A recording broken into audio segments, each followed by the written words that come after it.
അസ്സലാമു അലൈക്കും വറഹ്മത്തുള്ളാഹി തആല ബറകാതുഹു. പ്രിയമുള്ളവരെ, പരിശുദ്ധമാക്കപ്പെട്ട ഷാബാൻ മാസം നമ്മളിലേക്ക് കടന്നു വരികയാണ്.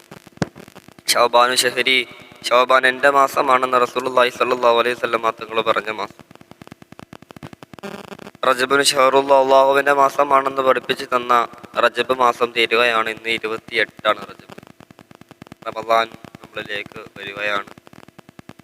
സ്വാഭാവികമായും മറ്റു മാസങ്ങളെക്കാൾ കൂടുതൽ ഖത്തമുകൾ, ഖുർആനുകൾ നമ്മൾ ഓതാറുള്ള മാസമാണ് ഈ മാസം.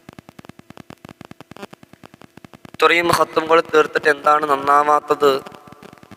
മഹാന്മാരായ പണ്ഡിതന്മാരെ പറയുന്നത് കാണാം. ഏതെങ്കിലും ഒരു മനുഷ്യന് ഖുർആനിൽ ഒരായത്ത് കേൾക്കുകയോ ഏതെങ്കിലും ഒരായത്ത് ഓതുകയോ ചെയ്താൽ അവൻ്റെ ഹൃദയത്തിൽ ഒരു മാനസാന്തരം ഉണ്ടാകുമെന്ന്.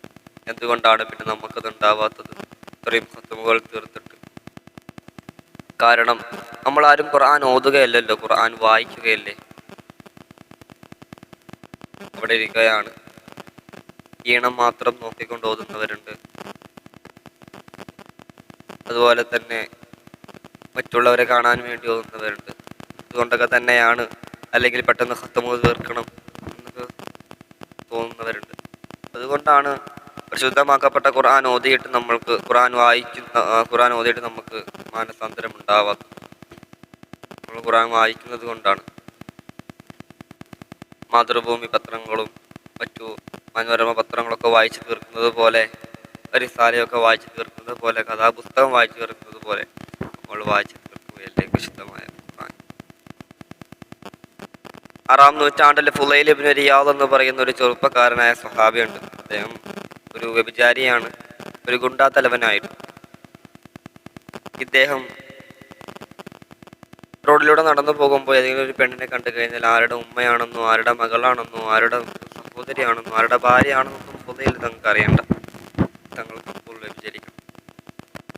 അങ്ങനെ ഫുളൈൽ ഇബ്നു ഇയാദ് എന്ന ചെറുപ്പക്കാരനോടൊരു തൻ്റെ കൂട്ടുകാർ വന്ന് പറയുന്നുണ്ട്, ഫുളൈലെ, ഇന്ന നാട്ടിലൊരു പെണ്ണുണ്ട്, ഇവള് നമ്മളൊന്ന് നോക്കിയിട്ട് വളയുന്നുണ്ടടാ, നീ അവളെ വളച്ച് കാണിച്ചു ഞങ്ങൾ നിന്നെ സമ്മതിച്ചു തരും. ഫുളൈൽ തങ്ങൾക്ക് വാശിയായി. ഫുളൈൽ തങ്ങൾ ചെന്നിട്ട് പറഞ്ഞു, പെണ്ണെ, എനിക്ക് നിന്നെ ഇഷ്ടമാണ്. 1, 2, 3 പ്രാവശ്യം പറയുമ്പോഴും ആ പെണ്ണ് തിരിഞ്ഞു നോക്കണില്ല.